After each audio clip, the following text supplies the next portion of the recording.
Écoutez des textes d'auteurs vivants, des écrits publiés par des éditeurs indépendants. Nouvelles, contes, micro-pièces de théâtre. Des textes qui parlent du monde vu du côté des espèces menacées. Espèces humaines, animales, végétales, arbres et océans. Ouvrez vos oreilles à la littérature contemporaine hors des circuits commerciaux. C'est grâce à la marge que peut tenir la page.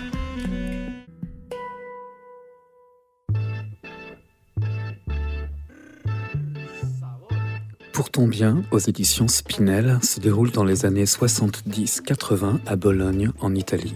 Inspiré de faits réels, ce roman retrace le chemin de Silvia, adolescente dans l'Italie des années 70-80, affligée d'un vitiligo, maladie rare, incurable et disgracieuse. En conflit avec sa mère suite à la séparation de ses parents, rebelle aux interdits et aux traditions, elle fait une fugue, vit dans la rue, se fait agresser sexuellement, découvre l'underground, la contre-culture, les drogues, le rock. Elle passe son bac, participe aux révoltes des étudiants de l'université de Bologne, s'engage dans le mouvement féministe, refuse la vie de couple et la maternité, vit des grands amours et des aventures sans lendemain. Fonde une communauté hippie, vend de l'artisanat, est vacataire dans des écoles. Son histoire personnelle est étroitement mêlée à l'histoire politique de son pays, celle des années de plomb et du terrorisme, puisqu'elle est blessée lors de l'attentat fasciste du 2 août 1980 à la gare de Bologne, ce qui lui laisse des cicatrices et des séquelles post-traumatiques. Ce choc, suivi par la mort de son père, la plonge dans une crise profonde et dans la consommation de drogue. Pour s'en sortir, elle décide de reconstruire sa vie ailleurs, loin des critiques de sa mère, loin d'un passé trop lourd. Sur le chemin de la résilience, elle décide ainsi de quitter son travail, son logement et son pays. Le ton est parfois naïf, parfois excessif, parfois drôle. Les titres des chapitres sont des proverbes chinois.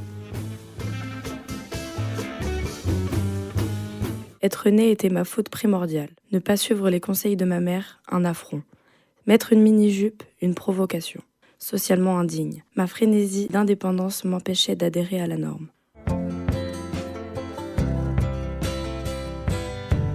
Mère nous avait lu son journal intime pendant 2 heures, jusqu'à l'arrivée de mon père.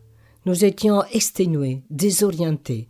Quand Laura lui expliqua la situation, il s'empara de la casserole de spaghettis en train de bouillir sous les feux et la jeta violemment par terre.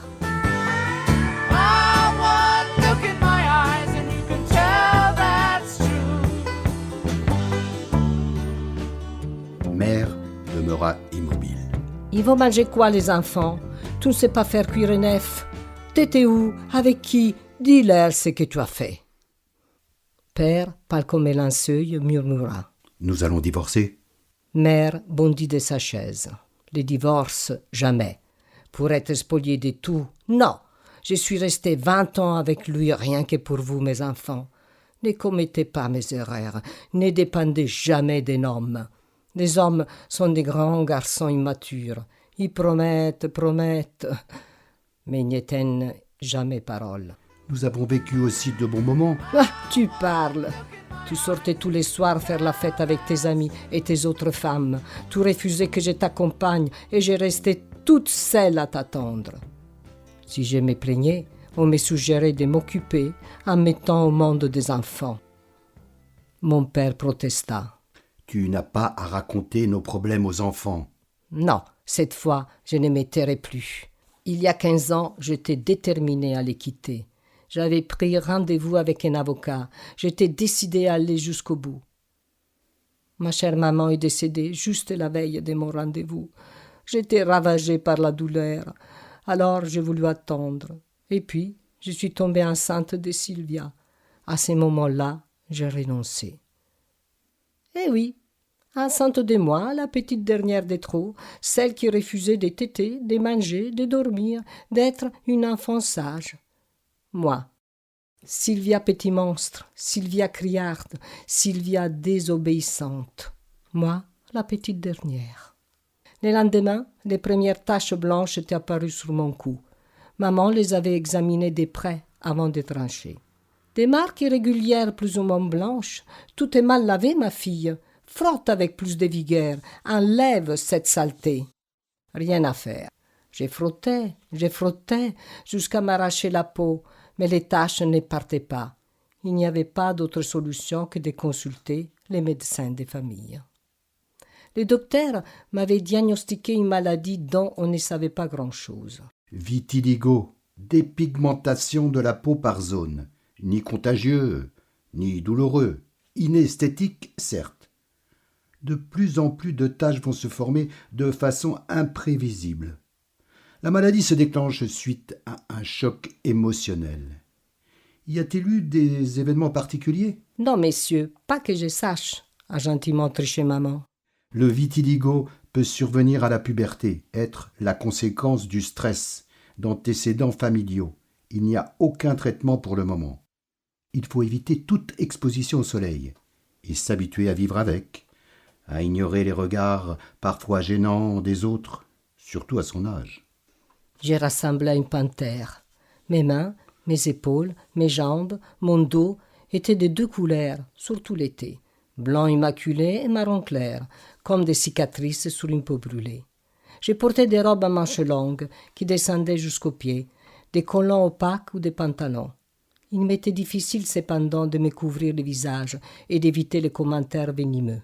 Certaines personnes me dévisageaient avec stupeur et dégoût mêlés, d'autres s'éloignaient pour éviter tout contact.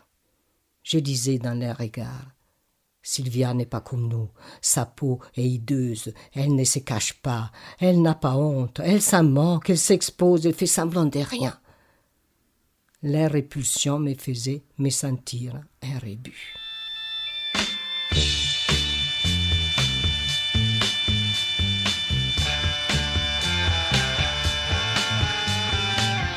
Suis-je assez belle? Belle pour qui? Je ne me trouvais pas belle. Paolo, par contre, me trouvait très belle. Tu es une fille superbe. L'ovale de ton visage est parfait. Tu as une taille de guêpe, des courbes ondoyantes, des seins florissants, des fesses planétaires à réveiller un mort. Pour savoir si mes seins étaient assez fermes, j'ai suivi les conseils avisés de la revue féminine Amique. Les tests du crayon. Placez un crayon sous un de vos seins. Tenez-vous bien droite, rentrez le ventre, arrêtez de respirer. Si le crayon tombe, vous avez gagné. Vos seins tiennent la marée. Ouf, ces jeux stupides m'avaient réconforté. Mes nichons étaient comme il fallait. Paolo, un bon militant libertaire, m'avait donné à lire un livre sur l'histoire de l'anarchie. Je n'étais pas tout à fait convaincue. Proudhon, Godwin, Kropotkin, Bakounine, ils ont une telle foi dans l'individu, dans la morale, la raison. Comment ne pas douter? À qui faire confiance? À propos de confiance, Paolo m'avait demandé de lui lire mon journal, celui qu'il m'avait offert pour mon anniversaire. Pas de secret entre nous. Il n'y a aucune raison de se cacher quoi que ce soit.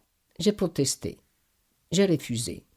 Après une âpre dispute, je lui ai laissé lire mon carnet tout en cachant mon désarroi.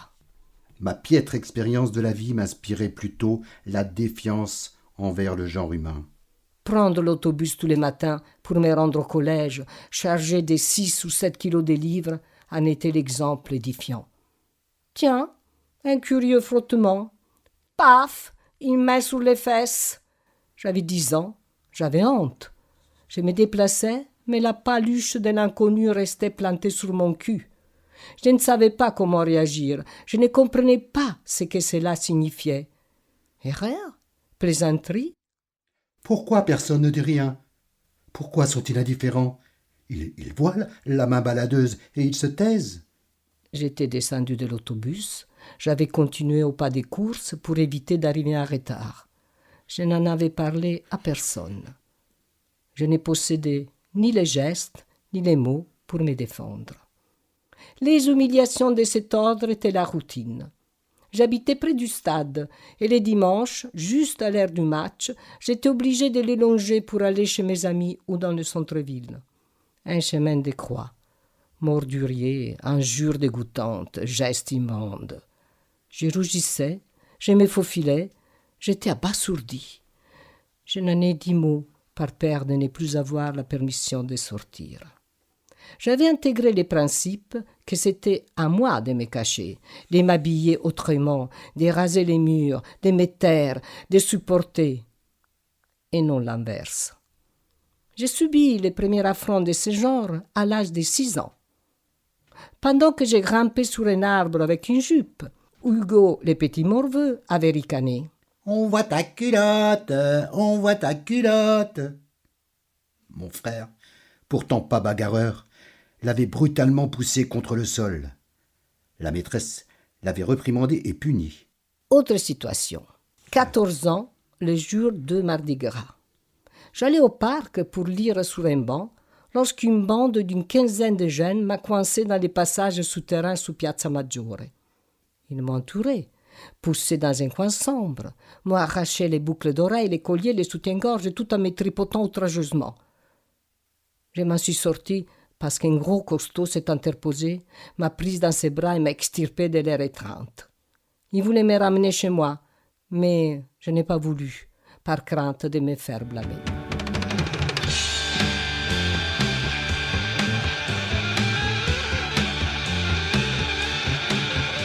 Sur les 600 élèves du lycée Laura Bassi, au moins 400 filles étaient en grève, ainsi que la trentaine de garçons qui avaient choisi ce métier en défiant les préceptes de l'époque.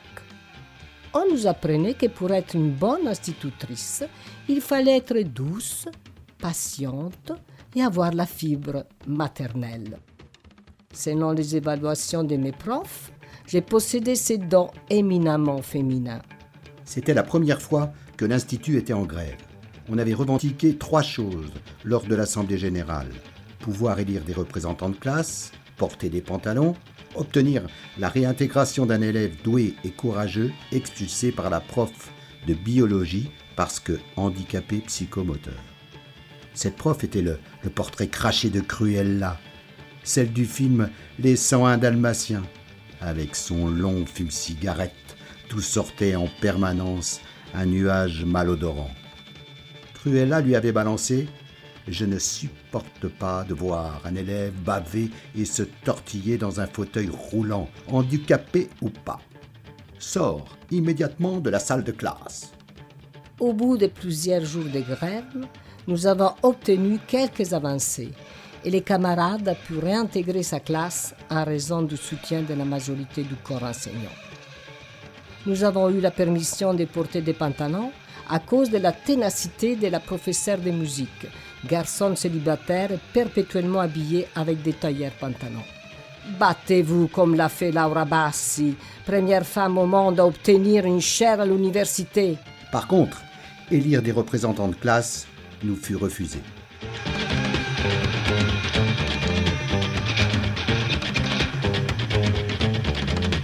La nouvelle de notre communauté s'était répandue à la vitesse de l'éclair. Plein de gens du courant alternatif débarquaient à Camugnano. Incroyable, nous étions 10 au bout de 2 semaines. Je faisais les courses, je cuisinais, je nettoyais. Je me sentais très à l'étroit dans ce rôle. J'avais hâte d'organiser une grande rencontre entre les différentes communautés hippies. J'étais estimée, voire adulée par les garçons, sans exception, puisque j'étais la seule femme et la fondatrice de la commune, d'autant plus que j'avais été très claire. Pas de relations de couple, pas de drague, mais une franche camaraderie, respect et confiance. J'avais cessé d'utiliser maquillage et autres artifices. J'ai boycotté l'usage du soutien-gorge, sauf comme accessoire érotique. J'ai laissé ma chevelure pousser, elle dépassait mes reins. Unique coquetterie, une tunique et un gilet pourpre dans le style de ceux portés par Janis Joplin, look qui faisait ressortir une certaine ressemblance avec son allure. Le soir, on se réunissait autour du feu pour discuter autogestion, politique, méditation, yoga, alimentation végétarienne, féminisme, nomadisme, voyage. Quelqu'un lançait une question, n'importe laquelle, et on parlait pendant des heures. Qui délimite la frontière entre désir et interdit, entre envie et satisfaction ? Peut-on être sans avoir ? L'amour peut-il mener le monde ? Nos bonnes vibrations peuvent-elles changer le cosmos? Le rapport à la nature, l'alimentation non industrielle, les médecines alternatives, le pouvoir de l'argent suscitaient des débats passionnés. Nous avons pris conscience que, pour changer de vie, il fallait changer notre rapport au monde. Nous avions accroché un dasibao sur lequel chacun pouvait donner son avis. Et les idées ne manquaient pas. Nous sommes ce que nous mangeons, pensons, faisons. Violenter la nature revient à violenter les êtres humains. Les femmes en premier. Il y a une relation entre comment on mange et comment on fait l'amour. Si on mange comme des automates, comme des cannibales, on méprise notre corps et on est agressif. Luttons pour que les ouvriers puissent intervenir sur la qualité des produits. Refusons les aliments transformés que l'industrie alimentaire nous impose par la publicité. Je me sentais capable de déplacer des montagnes, déchaîner des ouragans, lancer des foudres, m'épanouir, lentement et sûrement. Vivre à la dure ne me dérangeait absolument pas. Bien au contraire, j'apprenais à me débrouiller, à subsister avec peu, à apprécier le calme et le silence de la nature. I know she tried, and I know she told you that she loved you much more than I did. But I know that she left you, and you swear that you just don't know why. Mieux vaut une fin effroyable qu'un effroi sans fin. Ils ont tué le camarade Francesco Lorusso. Rejoins-moi tout de suite, Piazza Verdi, clame un camarade sous ma fenêtre. Comment? J'ai hurlé. Ils ont tué le camarade Francesco Lorusso. On se retrouve tous, Piazza Verdi. Les flics lui ont tiré dans le dos pendant la manif. Je descends en courant. La Piazza Verdi est noire de monde. Ce matin, il y a eu une escarmouche avec des fachos réunis en assemblée à l'université. Évidemment, c'était une provocation, sauf que, avec l'accord du recteur, les fachos ont appelé la police, les CRS ont tiré les lacrymos, les camarades ont fait demi-tour et se sont retrouvés bloqués rue Mascarella. À ce moment-là, on a entendu des tirs de mitraillettes, 6, 7 coups à hauteur d'homme. Nous étions le vendredi 11 mars 1977. Un groupe de camarades remplissait des bouteilles avec de l'essence, un autre construisait des barricades, un autre groupe se remplissait les poches de pavés. Le service d'ordre s'organisait et les voies d'accès à l'université avaient été bloquées, des assemblées improvisées. L'université était notre foyer, on y dormait, on y vivait, on y faisait l'amour. Rire en cascade, chant, danse, tchatch à n'en plus finir, aucune entrave, que du plaisir. Liberté sexuelle, en veux-tu, en voilà. Ça baisait dans tous les coins, couloirs, toilettes, réfectoires. On s'éclatait et on aimait ça. Nous étions un volcan prêt à exploser. Tous les jours, les mouvements féministes se réunissaient dans des salles remplies de centaines de femmes. Vieilles, jeunes, lesbiennes, riches, pauvres, mariées, prostituées, transsexuelles, violées, battues. En les écoutant, je prenais conscience que notre combat contre la soumission était universel. Nous apprenions qu'injonction et contrôle étaient les substrats de l'oppression, que la domination des hommes sur les femmes était la matrice de toutes les servitudes. Notre libération était notre combat. Connaître les histoires de soumission forcée des femmes redessinait l'image que j'avais de ma mère. Elle se révélait un phénomène pour son époque. C'était elle qui avait quitté son mari, qui avait refusé ses trahisons, ses mensonges. En comparaison à tant de femmes abandonnées, dépendantes, dominées, elle avait, dans la mesure du possible, régenté sa vie. Elle avait adhéré à une congrégation religieuse fondée et dirigée par des femmes, de quoi susciter l'admiration des copines féministes. Aux réunions de conscientisation, on pouvait tout dire, sans tabou ni honte. Aucun ordre de passage, aucun ordre du jour, tous les sujets étaient permis. Je ne veux pas être une esclave qui torche le cul à tout le monde, assénait Sonia, Ottavia. Assez de n'être que des femelles pondeuses. Marissa, j'aime sortir, j'aime séduire, j'aime baiser, c'est mon choix. Carla, l'éducation des enfants dure combien de temps ? 15 ? 20 ans ? Et après, t'es foutu ? T'es plus rien ? Lydia, Discriminé avant la naissance, l'homme est pensé comme celui qui sera, la femme comme celle qui donnera. Stéphania, coupable jusqu'à preuve du contraire, punie si on n'adhère pas au modèle. Éléonora, c'est quoi un orgasme? Pourquoi on ignore le clito? Pourquoi on aborde le mot vagin? Monica, combien de femmes ont été volontairement effacées de l'histoire? Combien condamnées à l'oubli? Milena, je suis tombée dans les escaliers, je me suis brûlée, je me suis entaillée, je me suis cognée la tête contre la porte. J'ai glissé sur le tapis. Mensonge. Il m'a attrapé par les cheveux, traîné par terre, roué de coups, tailladé la joue, giflé le visage, brûlé les mains. Il me dit « Tu es folle, hystérique, menteuse, égoïste, infidèle, putain. » Il me dit « Tu me fais souffrir, t'écoutes pas et t'obéis jamais. » Porter plainte? La police n'en veut pas. Partir? Mais où? Flavia. Au travail, je suis continuellement contredite, abaissée, écartée des discussions, uniquement parce que je n'appartiens pas au sexe dominant. Conchetta. Les pubs me font hurler de rage, en m'agressant, en m'humiliant. Elles me rappellent sans cesse que mon destin est celui d'objet sexuel. Nadia. Quand pourrais-je oublier mon sexe? Anna. Quand serai-je guerrière et non soldat? Quand la virginité sera-t-elle une parure inutile? Quand ma nudité ne sera-t-elle plus un ignoble scandale? Quand pourrai-je prendre en main mon destin?